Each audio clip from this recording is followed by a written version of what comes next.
지금 다 오르나요? 아니면 다 떨어졌나요? 상당히 가혹한 이야기입니다. 지금 집값 수준을 알고 계시다면 결국 결정짓는 게 뭐다? 제가 월부에서도 피터하면서 3년 전부터 말씀드렸습니다.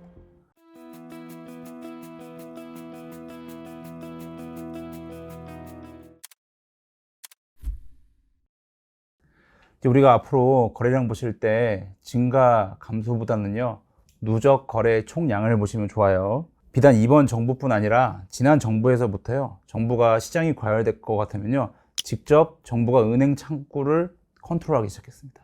과거에는요, 사람들이 사고 싶으면 사고 안 사고 싶으면 안 사면서 시장 심리가 거래량에 고스란히 드러났는데, 이제는 가계대출이 워낙 총량이 많이 늘어나다 보니까 정부에서 인위적으로 대출 통제하더라 말입니다. 그러니까 시장 심리랑 전혀 상관이 없어요. 정부의 의지라는 것이죠. 그럼 이때 어떻게 봐야 되느냐? 정부가 이제 대출 통제를 하게 되면 자연스럽게 대출이 안 되기 때문에 거래량이 감소할 수밖에 없습니다. 거래량이 감소하면 가계 대출이 안정될 수밖에 없어요. 인위적으로 막아놨으니까. 그러다 보면 정부도 이제 내년에 총선이 있죠. 그런 정치 시즌이 오면 다시 또 풀어줄 때가 옵니다. 그럼 그때 다시 거래량이 증가하죠. 그러면 그 증가하는 거래량까지 다 합산을 해서 총량을 보시는 게 바람직한데요. 최근 7월에 서울의 실거래량은 전월 대비 70% 감소한 게 맞습니다. 중요한 거는 서울 상반기 1월부터 6월까지 서울 실거래 총계를 합쳐보면 45,000건인데요. 이게 2020년 이후로 가장 많은 수치입니다. 감이 안 오실 텐데 2020년부터 반기별 평균 실거래량은 21,000건이었습니다. 근데 뭐라고요? 올 상반기에 45,000건이라고요. 이 총계를 보면 사실은 정부의 인위적인 대출 통제로 인한 감소세가 서울의 집값 하락을 이끌 것 같지는 않아 보입니다. 이거 기억하시면 돼요. 해 아래 새 것이 없다. 정부 정책 보실 때 새 것이 없구나 라고 보시면 돼요. 2018년부터 이제 문재인 정부가 각종 대책을 내놓기 시작했는데요. 정말 내놓을 수 있는 것 대책을 정말 우리가 다 봤습니다. 그리고 지금 몇 년이 흘렀습니까? 7년이 흘렀어요. 중요한 거는 주택을 보유한 사람이 늘었냐 줄었냐는 거예요. 집값이라는 건요, 정책 말고도요, 우리가 통제할 수 있는 외부 변수나 금리나 이런 거에 따라서 출렁이는데, 주택 소유 여부는 사실은 정책적인 게 상당히 셉니다. 그럼 7년 동안 주택 소유 통계를 보는 게 훨씬 더 정책에 효과가 있었는지 없었는지 볼 수가 있을 텐데요. 2015년에 우리나라에서 주택을 소유한 가구 수는 1,000만 명이었어요. 근데 문재인 정부 시절인 2018년에 1,120만 명으로 늘었고, 그리고 2021년에 1,200만 명을 돌파합니다. 그리고 가장 최근 통계인 2023년에는 1,245만 명으로 유주택자는 꾸준히 증가했고요. 그럼 다주택자는 2주택 이상은 늘었을까요? 역시 2015년에 다주택자는 272만 명, 2018년에 308명이에요. 그리고 중요한 2021년에 314만 명으로 늘어납니다. 그리고 2023년에 어떻게 됐냐? 323만 명으로 계속적으로 우상향했다 이 말이죠. 많은 정책들이 있었고 다주택자에 대한 징벌적인 규제가 있었습니다. 집값을 잡기 위한 노력도 있었고요. 하지만 집값이 떨어질 거라는 기대가 강했다면 이렇게 유주택자나 혹은 다주택자나 꾸준히 증가하지는 않았을 것입니다. 여러분들이 이런 주택 소유 통계를 보시면서 어떻게 될 거다, 이미 7년이 지난 상황에서 한번 판단해 보시기 바랍니다. 일단은 그 정책을 가지고 유주택자가 증가를 했고, 심지어 다주택자, 2주택자, 3주택자도 결국엔 증가를 했다는 것은 우리나라의 어떤 특수적인 부분이에요. 미국은 사실은 뭐 주식 부자들이 많다고 하지만 우리나라는 여전히 부동산에 대한 애착이 강할 수밖에 없다. 내 집은 있어야 된다. 그리고 똘똘한 한 채는 강화되고 있고, 또 하나 이제 세컨하우스, 가장 기본적인 세컨하우스의 개념 뉘앙스는 사실 내가 노후에 살 집, 현재는 안 살지만 현재 세를 주고 나중에 노후에 들어서 살 집을 의미하는 장래의 실거주의 집을 의미하기도 하며, 여차하면 또 가치가 올라서 팔 수도 있는 집이 투자성이 한 30% 정도 생각을 하시면 됩니다. 바로 정부가 정책을 내놓을 때 지방을 살릴 수밖에 없습니다. 왜냐면 지방이 생각보다 빨리, 우리가 생각했던 것보다 이미 다 많이 소멸되었기 때문에, 그래서 이재명 정부도 세컨하우스 하면은 다주택수에서 제외해주는 정책을 앞으로 필 수밖에 없어요. 그래서 이런 다주택자, 적어도 2주택자 같은 경우도 꾸준히 증가할 수밖에 없다. 그럼 뭐예요? 집값이 다 오르냐? 그런 거 아니에요. 이제는 우리가 정보들이 많이 노출되어 있고 어디가 오르는지 데이터로 다 확인할 수가 있어요. 누가 어디 사는지까지 다 알 수 있다 말입니다. 그래서 그런 특정 지역, 매수세가 몰리는 것, 실거주든 향후의 세컨하우스든 그 몰리는 데는 계속적으로 우상향할 수밖에 없다라는 결론을 어렵지 않게 내릴 수가 있는 것이죠. 이제 사람들이 그 문재인 정부부터 이제 계속 정부가 대출을 3단계 DSR 한다라고 미리 공포를 하죠. 사람들이 가만히 기다릴까요? 미리 삽니다. 학습 효과가 돼 있어요. 상당히 씁쓸한 학습 효과입니다. 집값이 먼저 집값을 잡은 다음에 대출을 쪼이는 거는 저도 박수를 쳐드립니다. 집값이 계속 올라가는 상황에서 대출을 그냥 무작정 통제하는 것은 사실은 어불성설인 거죠. KB 시세나 모든 실거래가 지수를 여러분들이 직접 손으로 보고 모든 지표를 보면요, 전국의 전세가는 작년부터 전국 지방 수도권 없이 다 오르고 있었어요. 왜 다 오를까요? 우량 지역만 전세가 되는 와중에 그 지역에 쏠림이 계속 된다는 것이죠. 그러면 무슨 말이냐면, 좀 씁쓸한 얘기지만 사실은 월세가 늘어날수록 내 집 마련의 사다리가 걷어차지는 것입니다.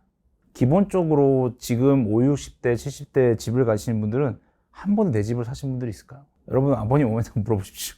물론 처음부터 집을 사신 분들은 잘했겠지만 전세를 통해서 그렇게 한 거거든요. 물론 투기성인 갭 투자는 잡아야겠지만은 기본적으로 우리나라에 기본적인 구조가 있었습니다. 우리나라 선진국인데 월세가 되지 않나요? 미국이나 영국에 한번 가보시면 대도시에 거지들이 집 없는 홈리스들이 엄청 많습니다. 어마어마한 월세를 감당하지 못해서.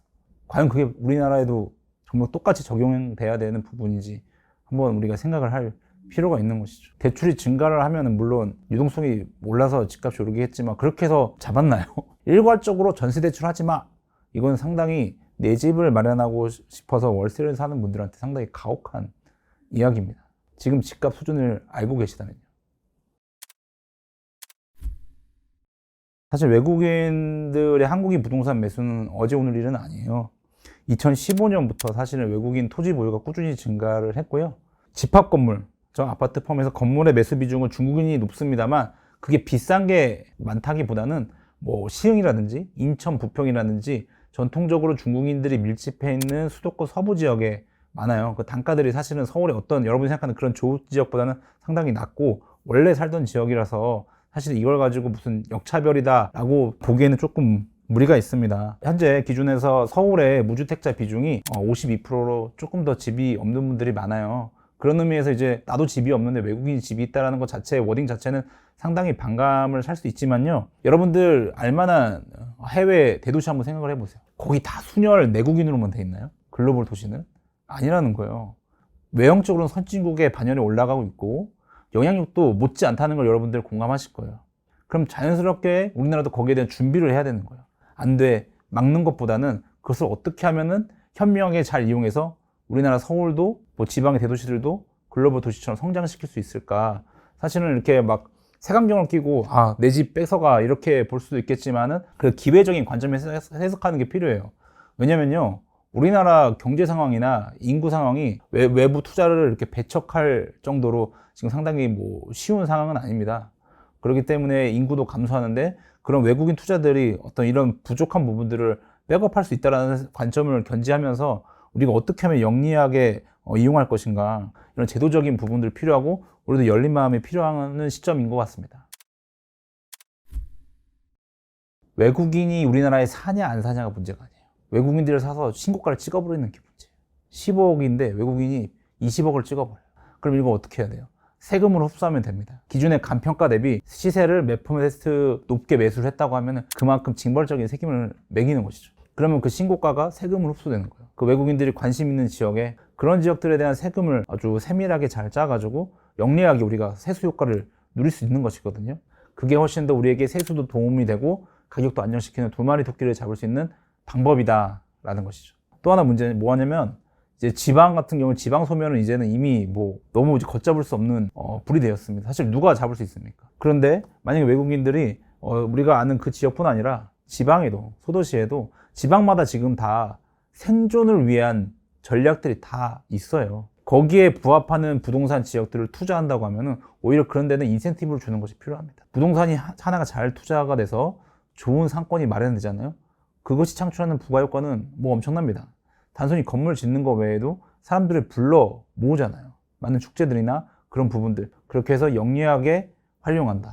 그래서 너무 한 사이드로만 보는 것이 아니라 정말 열린 자세로 또 우리나라에 아픈 부분이 있다면 영리하게 그것을 지렛대 삼을 필요가 있는 것이죠. 글로벌 도시는 보다 순혈 내국인만 있는 게 아니다라는 것을 우리는 알고 있습니다.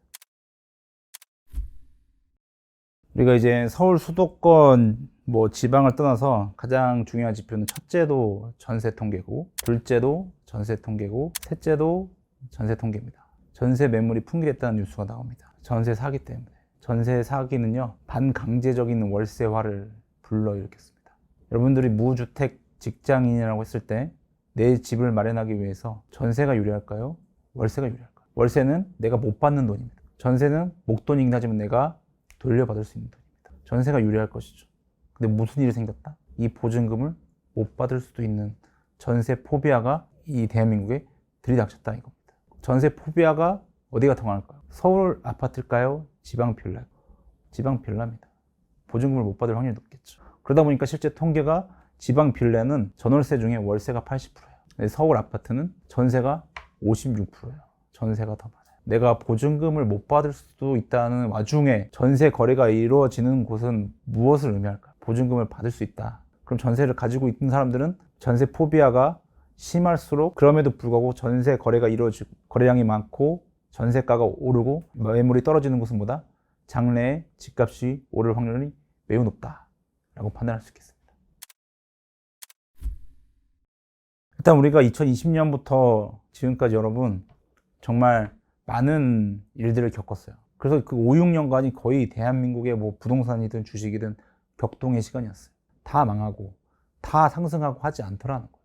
다시 돌아온 거예요. 지금 다 오르나요? 아니면 다 떨어졌나요? 남들이 봤을 때 좋은 것은 오르고 남들이 봤을 때 여기는 정말 아니었구나 하는 것은 다시 제자리를 돌아가는 지금 시장이 벌어지고 있고, 제가 월부에서도 피터하면서 3년 전부터 말씀드렸습니다. 결국 결정짓는 게 뭐다? 입지의 근본, 시장의 근본을 기억하시고 시세 지도를 보면요, 여전히 제일 비싼 곳이 한강이고요, 여전히 비싼 곳이 학군이었어요. 그게 최근의 일일까요? 10년 전에도 그랬고요, 20년 전에도 그랬고, 강남이 생길 때부터 그랬습니다. 그 말은 무슨 말이에요? 앞으로도 그 요소들이 웬만하면 변하지 않을 거다. 그래서 항구적인 트렌드, 입지 포인트는 기본으로 깔고 부동산을 바라보시라. 우리가 알 수 없는 정책 알 수 있나요? 금리 어떻게 되는지 압니까? 그런 분 있으면 저도 소개받고 싶습니다. 그런 거에 신경 쓰지 말고 항구적인 트렌드에 집중하시기 바랍니다.